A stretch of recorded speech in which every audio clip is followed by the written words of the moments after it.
ஆன்மா உடம்பை இயக்காது, திருவருள் மட்டும்தான் இயக்கும். ஆன்மா மனதோட சம்பந்தப்பட்ட ஆசைகளோட பந்தப்பட்டு இருக்கும். பந்தப்பட்டு இருக்கும் போது ஏதாவது ஒரு காரியத்தை செய்யும். அந்த காரியம் பெரும்பாலும் பாவமா தான் இருக்கும். புண்ணிய காரியத்தை செய்ய வைக்கிறது திருவருளுடைய இயல்பு என்னன்னா நல்லது மட்டும் செய்யறது. வாழ்வு ஒளி, அதான் அறிவு விருத்தி பண்றது. வாழ்க்கைன்னு வச்சுக்காதீங்க, நல்லது புண்ணியம் கூட வச்சுக்காதீங்க.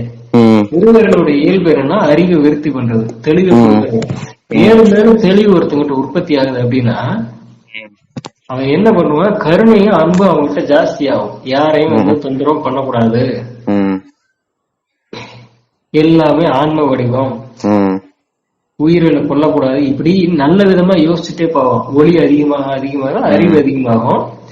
அப்ப பாவங்கள் செய்ய மாட்டான் இல்லையா? திருவருள்ல 3 இருக்கு இல்ல? கண்டிப்பா. இது 3ல எது வந்தாலும் சரி, இல்ல மொத்தமா வந்தாலும் சரி, திருவருளுக்கு ஓங்காரன்னு பேரு, உயிர்னு அதுதானே. உயிர், விழிப்பு, கான்சியஸ், அறிவு அதுதான். சரி, அப்போ ஒருத்தனுக்கு ஒரு உடம்புல தேகத்துக்கு, அதாவது ஒரு ஜீவாத்மா உடம்புல இருக்கான், அவனுக்கு வந்து திருவருள் அதிகமாயிட்டே இருக்குன்னு வச்சுக்கோங்க. அவன் என்ன பண்ணுவான், அப்ப அவனுக்கு அறிவு ஜாஸ்தி ஆயிட்டே வரும். ஞானம் இல்ல, அறிவு. அறிவு ஜாஸ்தி ஆயிட்டே வர வர என்ன ஆகும், அவனுக்கு தெரிய வரும் உயிர்களுக்கு தான் பிறக்குது, எந்த உயிரையும் துன்புறுத்த கூடாது. அவங்ககிட்ட அறிவு தெளிவா இருக்கிறதுனால கருணையும் அதிகமாயிட்டே இருக்குல்ல, வள்ளலா இருக்கும் அந்த மாதிரி. இன்னும் அவன் சாத்வீகம் ஆயிட்டே வருவான்ல. அறிவு, நல்ல அறிவு இருக்கிறவன் வந்து இந்த மாதிரி கொலை பாதகம் தப்பு எல்லாம் செய்வானா? கண்டிப்பா இல்ல, செய்ய மாட்டான். இந்த பாவ காரியங்கள் இருந்து விலகி வந்துருவான்ல. சரி, இங்க ஆன்மா பத்தியே பேசல, திருவருள் இயக்கத்தை பத்தி மட்டும்தான் பேசுறோம். திருவருள் ஒருத்தனுக்குள்ள நிறைய நிறைய நிறைய, அதாவது உயிர் நிறைய நிறைய நிறைய, அவன் பாவத்தை செய்ய மாட்டான், குறைச்சுக்கிட்டே வருவான் இல்லையா? இது விளங்குதா? அப்ப ஒருத்தன் பாவத்தை செய்யறான்னா அவங்ககிட்ட திருவருள் ஒளி குறைஞ்சுக்கிட்டே போகுதுன்னு அர்த்தம்ல. இப்ப ஒளிக்கு ஆப்போசிட் பொருள் என்ன? இருள். இருள், இருளுங்கிறது என்ன? அசையாம இருக்கு பொருள். ஒளின்னா அசைவு இல்ல, சத்தம்னாலும் அசைவுதான், வெளிச்சம்னாலும் அசைவு, வெப்பம்னாலும் அசைவுதான், அசைவுதான். அதனால அது வந்து சிதம்பரம் நடனம்னு ஒரு மூலத்துல கருவறையில லிங்கம் இருக்கும் அசையாம. உற்சவ மூர்த்தியா வர்றது சிதம்பரம் இல்லையா? நடன மூர்த்தி தானே அவரு. திருவருள் அசையும், அதனால அதை காட்டுறதுக்காக சிதம்பரம் அவரை வச்சாங்க. ஈஸ்வரனுடைய இயக்க சக்தி நடராஜன், அசைஞ்சா ஓங்காரம். இறைவனுடைய பரம்பொருளுடைய அசைவை கண்டவர்கள் யாரும் இல்ல, முழுசா காண முடியாது, விவரிக்க முடியாது. அதனால அசைவு இல்லாம லிங்கமா இருக்குங்க. அசைவு இருக்கிறதுனால இந்த சிதம்பர நடனம் தான், நடராஜர் தான் அணுகளுடைய அசைவு அப்படித்தான் இருக்கும் அப்படின்னு சொல்றாங்கல்ல. ஏன் சொல்றாங்கன்னா திருவருள் வந்து இயங்கும், இயங்குனாத்தான் ஓங்காரம். 3 வடிவத்துல இருந்தாலும் 3மே அசையும், அசைவு இருக்கும். அப்ப அசைவு இருந்தா உயிர் இருக்கும். உயிரை வந்து அறிவுன்னு சொல்லலாம், தெளிவு ஞானம்னு சொல்லிக்கலாம். இப்படி ஒருத்தங்கிட்ட ஓங்காரம் அதிகமாக அதிகமாக அவங்கிட்ட ஒளி ஒளி அசைவு, அதாவது உயிர் வந்து ஜாஸ்தி ஆகும், திருவருள் ஜாஸ்தி ஆகும். இப்படி அறிவு ஜாஸ்தியாகிற ஒருத்தன் என்ன பண்ணுவான், பாவத்தை செய்யவே மாட்டான், புண்ணிய காரியம் ஜெயிச்சே போவான். ஒரு கட்டத்துல வந்து நாம எதுவும் செய்யக்கூடாது. இப்ப அவன் அந்த உடம்பை எது இயக்குது? திருவருள் தான் இயக்குது. திருவருள் தான் இயக்குது. அப்ப இதுக்கு முன்னாடி பாவத்தை செஞ்சுட்டு இருந்தது எது? அவனா தானே பாவம் செஞ்சான், தன் மனதால தானே பாவம் செஞ்சான். இப்படி மனம் தெளிவாக வச்சு அறிவு உற்பத்தியான உடனே பாவத்துக்கு காரணம் யாரு? மனம். திருவருளா காரணம்? புண்ணியத்துக்கு காரணம் மனமா? வாய்ப்பே இல்ல, திருவருள் மட்டும்தான் காரணம். அதனால ஆன்மா வந்து பாவத்தை மட்டும்தான் செஞ்சு சம்பாதிச்சுக்க முடியும். புண்ணியத்தை இறைவன் திருவருள் தான் நடத்தும். ஆன்மாக்கு எந்த இன்ஃபுளுன்ஸும் கிடையாது. ஆக்சுவலா நம்ம வாழ்ற வாழ்க்கையே வந்து திருவருள் மொத்தமா நடத்தும். ஆனா ஒரு சின்ன சுதந்திரம் இருக்குல்ல அந்த பாவத்தை செய்யறது,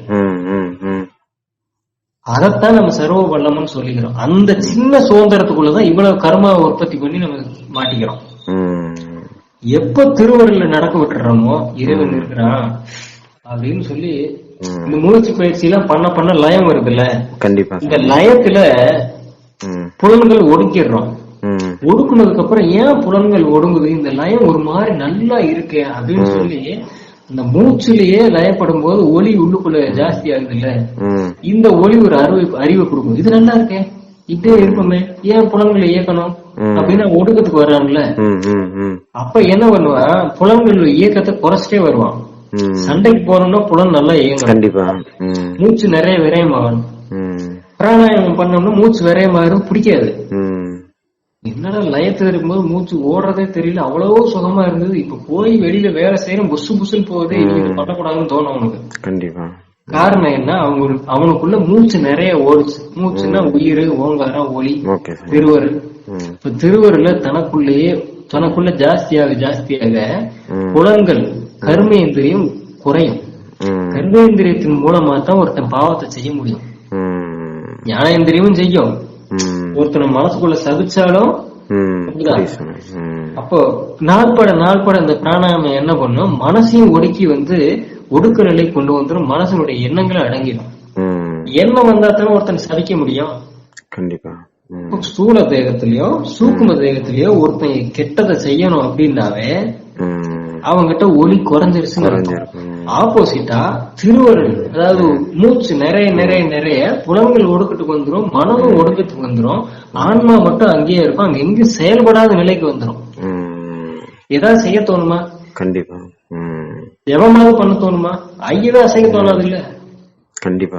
மந்திரம் செய்ய தோணுதா, சொல்ல தோணுதா? எதுவுமே செஞ்சா அது அன்ஈசியா இருக்கும், இயல்புக்கு புறம்பான செயலா தெரியும். அதனால ஆன்மாவுடைய இயல்பு அதுதான்.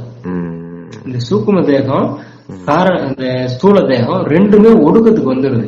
எது ஒடுக்கத்துக்கு வருதுன்னா, எது ஒடுக்கத்துக்கு கொண்டு வந்ததுன்னா ஆன்மா கொண்டு வரல. திருவருள் மூச்சு பயிற்சியால அப்ப அந்த திருவருள் உள்ள நிலஞ்ச உடனே என்ன பண்ணிடுது, ஸ்தூல தேகத்தையும் சூக்குமத்தையும் ஒடுக்கி அவன் ஆன்மாவை அப்படியே இயல்பு கொண்டு வந்துருச்சு. இப்ப ஆன்மாவோட இயல்பை வெளிக்கொண்டு வந்தது யாரு? திருவருள்.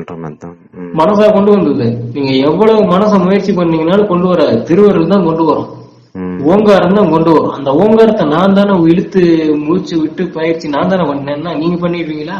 குரு சொல்லி கொடுத்தாதான் அந்த பயிற்சி தெரியும். கண்டிப்பா. அந்த குருகிட்ட என்ன இருக்கும், ஏற்கனவே அவர் பயிற்சி பண்ணிருப்பாரு ஓங்காரத்தை. இன்னொரு குரு மூலமா அவர் கத்துக்கிட்டு நூல் வடிவிலையோ நேரடி குரு வடிவிலையோ இல்ல இறைவன் வடிவிலையோ ஏதோ ஒரு வடிவத்துல அவர்கிட்ட அந்த வித்தை வந்திருக்கும். அவர் பயிற்சி பண்ணி அதற்குள்ள ஒளியை பெருக்கி இருப்பாரு. ஒளியை பெருக்கிறதுனால இதனுடைய மகத்துவம் புரிஞ்சு அவருக்கு அறிவு பெருகும். அப்ப இதை செஞ்சோம்னா ஆன்மா தன்னால இயல்புக்கு வரும், புலன்கள் கட்டுப்பாட்டுக்கு வரும் அப்படின்னு அவர் உங்களுக்கு சொல்லி கொடுக்குறாரு. இவ்வளவு விளக்கம் கொடுக்காம மூச்சு பயிற்சி செய்ய அப்படின்னு முடிச்சிருக்கோம். இது உங்களுடைய ஆன்மாவை விழிக்க வைக்கும், நிச்சயமா விழிக்க வைக்கும். அதே நேரத்துல திருவருள்ல உள்ளுக்குள்ள சேர்த்துக்கிட்டே இருக்கும். ஏன் பிராணாயாமம் பண்ணு திரும்ப திரும்ப சொல்றதுன்னா, அது இந்த ரெண்டு தேகத்தையும் ஒடுக்கி ஆன்மாவை அப்பதான் கொடுக்கும். முதல்ல ஆன்ம இயல்பு தெரியணும், அப்புறம் ஆன்ம தரிசனம் வரணும், அப்புறம் ஆன்ம சுத்தி வரும். இப்படி பழகுறீங்க இல்லையா, பழக பழக என்ன ஆகும், இந்த லயம் நல்லா இருக்கு, இந்த லயம் இல்ல ஆன்மாவோட இருப்பே அதுதான். வெச்ச மாதிரி இருக்குல்ல, ஆனா செத்து போகலையே, ஒரு சுகம் இருக்குல்ல அங்க. கண்டிப்பா இந்த சுகம் ஆன்மாவுடைய இருப்பு இயல்பே அதுதான். இது முதல்ல இப்படி இது இருக்குங்கிறது முதல்ல லயம் வரும்போது தெரிஞ்சிடும். இது ஆன்ம ரூபம்னு பேரு. அப்புறம் இந்த இருப்பே பழக்கமா மாறிடும், தியானமா மாறும். அதுக்கு பேரு ஆன்ம தரிசனம். உட்கார்ந்த உடனே இதுதான், கொஞ்ச நாள்ல அது புரிஞ்சிடும், ஒரு மாதிரி இருக்கு, அப்ப என்னுடைய இயல்பே இதுதான் அப்படின்னு அது பழகிடும். இதுக்கப்புறம் ஆன்ம சுத்தின்னு ஒண்ணு இருக்கு. இந்த இருப்புல தொடர்ந்து இருக்கணும்னா என்ன பண்றது? இந்த லயத்திலே தொடர்ந்து இருக்கணும். என்ன செய்ய, இதையெல்லாம் ஒடுக்கணும். ஸ்தூலத்தையும் வெளிக்காரியங்களையும் செய்யக்கூடாது, செய்யக்கூடாது, எதையும் செய்யக்கூடாது அப்படின்னு தோணி அதுவா தோணும். யாரும் சொல்லித்தர தேவையில்லை. உள்ள ஒளி நிறைய நிறைய இந்த அறிவு தன்னால வரும். நாமளா எதுவும் பண்ணல, திரு அருள் நிறையுது. இன்னைக்கு மூச்சு பயிற்சி பண்றோம், நாளைக்கு பண்றோம், அப்ப நமக்குள்ள மூச்சு நிறைஞ்சிட்டே இருக்குல்ல, ரேசம் குறையுது, உள்ளுக்குள்ள மூச்சு நிறைஞ்சிட்டே இருக்கு. உயிர், ஓங்காரம், திருவருள், அறிவு எல்லாம் நிறைஞ்சிட்டே இருக்கு. அறிவு தன்னால உற்பத்தி ஆகுது. அறிவு போய் எங்கேயும் கறந்துட்டு வர வேண்டாம். மூச்சை நரைச்சாலும் வரும், ஒடுங்கி இருந்தாலும் வரும். இப்படி வர வர வர அப்போ இந்த ஆன்மாவை கெடுக்க கூடாது. அப்படின்னா கெடுக்கிறதுனா போய் வேற காரியங்களை செய்யணும், இயல்புலயே இருக்க வைக்கணும். அப்படின்னா இந்த வேண்டாத காரியத்தை தவிர்க்கணும் அப்படின்னு வரும். கெடுக்காம இருக்கிறதுனால இதுக்கு ஆன்ம சுத்தின்னு பேரு. அந்த இயல்பு நிலையை தக்க வச்சுட்டு தேவையில்லாத செய்யாம இருக்கிறதுனால அது சுத்தின்னு பேரு. இந்த ஆன்ம சுத்தி வரும். இந்த ஆன்ம சுத்தி வந்ததுக்கு அப்புறம் இன்னும் அறிவு உற்பத்தி ஆகும். அப்பவும் திருவருள் நிலையும், அப்பவும் நிறையும், நிறைஞ்ச அறிவு வலியும். அப்ப பேரறிவு உற்பத்தி ஆகும். இந்த பேரறிவு பதிய காட்டும். இதுவரைக்கும் காட்டும், இதுக்கப்புறம் தான் தலைவனை காட்டும். சிலருக்கு காட்டும், சிலருக்கு காட்டாம போகும், இன்னொரு ஜென்மம் ஆகலாம். ஆனா எப்படி இருந்தாலும் திருவருள் கைவிடாது. இத முதல்ல தெளிவா புரிஞ்சுக்கணும். புரியறதும் கூட அவனோட விதியில இருக்கு. ஆனா திருவருள் தான் ஆன்மாவை இயக்கும். ஆன்மா எதையும் இயக்காது. ஆன்மா இயக்குது அப்படின்னா மனம் மையப்பட்டு பாவத்தை மட்டும்தான் செய்யும். ஜீவாத்மா பாவம் செய்ய தீரம் செஞ்சு அதை மட்டும்தான் அதனால செய்ய முடியும். புண்ணியத்தை யார் செய்வாங்கன்னா திருவருள் தான் செய்யும். திருவருள் யாரால உருவாக்கப்பட்டது? திருவருள் எங்க இருந்து வந்துச்சு? நாமளா உருவாக்கணும். திருவருள்ல பஞ்சபூதங்களும் அதுக்கு அப்பாற்பட்ட ஒளி ஒளி ஓங்காரம் தான் திருவருள். இதை யார் உருவாக்கணும்? நாமளா உருவாக்கணும். இல்ல சாமி, முக்திக்கு போறது யார் கையில இருக்கு? திருவருள் கையில தான்.